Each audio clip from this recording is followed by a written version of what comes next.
कुठं कमी वाटते काय? मी आपल्याला सकाळी सांगितलं होतं, कागल आणि चंदगडवर माझी मदार होती.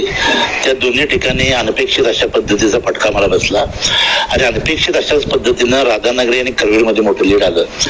त्यामुळं माझा पराभव झाला. खरं म्हणलं तर या पराभवाची जबाबदारी मी उमेदवार म्हणून स्वतः स्वीकारतो आणि त्याचबरोबर महाविकास महायुतीचे जे सर्व कार्यकर्ते आहेत अतिशय ताकदीनं लढले, त्यांचं अभिनंदनही करतो. विशेषतः महाराज साहेबांचे अभिनंदन मला या निमित्ताने केलं पाहिजे. त्यांची उमेदवारी माझ्या आधी 15 दिवस घोषित झाली आणि त्यांना उमेदवारीसाठी प्रचारासाठी मोठा वेळ मिळाला. त्या आघाडीमध्ये मी थोडासा मागे पडलो आणि म्हणून माझा पराभव झाला असं सध्याचं माझं विश्लेषण आहे. खरं म्हणलं तर कागल तालुक्यामध्ये एवढं मताधिक्य आमचं कमी का राहिलं याचं आत्मपरीक्षण आम्हाला करावं लागेल. उद्याच महायुतीच्या प्रमुख नेत्यांची बैठक मी बोलवलेली आहे. संपूर्णपणानं मतदानाच्या आकडेवारी हातामध्ये आल्यानंतर त्याची सविस्तर चर्चा आम्ही सगळ्या नेत्यांच्यावर करू. पण निश्चितपणानं उमेदवार म्हणून हा माझा पराभव आहे. महायुतीच्या सर्व कार्यकर्त्यांनी नेत्यांनी अतिशय मनापासून काम केलं. विशेषतः कोल्हापूर शहर आणि दक्षिण मतदारसंघातल्या कार्यकर्त्यांनी अतिशय झटून काम केलं आणि म्हणून जिथं महाराज साहेबांचं वास्तव्य आहे त्या शहरामध्ये सुद्धा फार मोठं लीड त्यांना मताधिक्य मिळवता आलं नाही. त्याच पद्धतीने मला सुद्धा कागलमध्ये मताधिक्य मिळवता आलं नाही. दक्षिण मतदारसंघामध्ये जिथं माजी पालकमंत्र्यांचा मतदारसंघ आहे तिथं सुद्धा चांगल्या पद्धतीची लढत आमच्या कार्यकर्त्यांनी दिली आणि मग करवीर आणि राधानगरी तालुक्यामध्ये जो मोठा फटका बसला आणि कागल आणि चंदगडमध्ये जे अनपेक्षित असं कमी मताधिक्य मला मिळालं त्यामध्ये माझा पराभव झाला.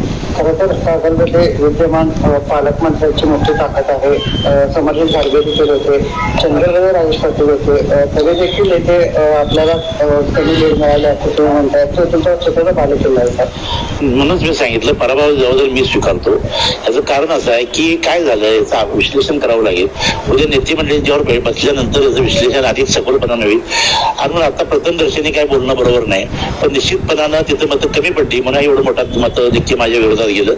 जर अपेक्षित मताधिक्य तिथं मला दोन्ही तालुक्यामध्ये मिळालं असतं तर एवढं मोठं लीड माझ्यावर राहिलं नसतं. मुख्यमंत्री आपल्यासाठी कोल्हापूरला चुकून होते, आता तरीही आपल्याला अपयश आलं.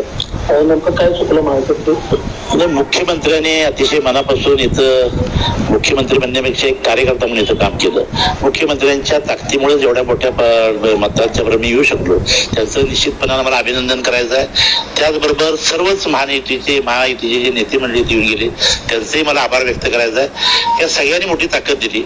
असं असताना जो वंचित आणि मुस्लिम मताचा जो मोठा फटका मला बसला त्यामुळे हा मोठं मताधिक्य माझ्या विरोधात आता महाविकास आघाडीचं बघितलं तर एकंदरीत जास्त जागा आता महाराष्ट्रात पाहायला मिळतात. कुठेतरी पक्ष फुटलेला फटका शिवसेना आणि राष्ट्रवादीला बसला असं वाटतं का?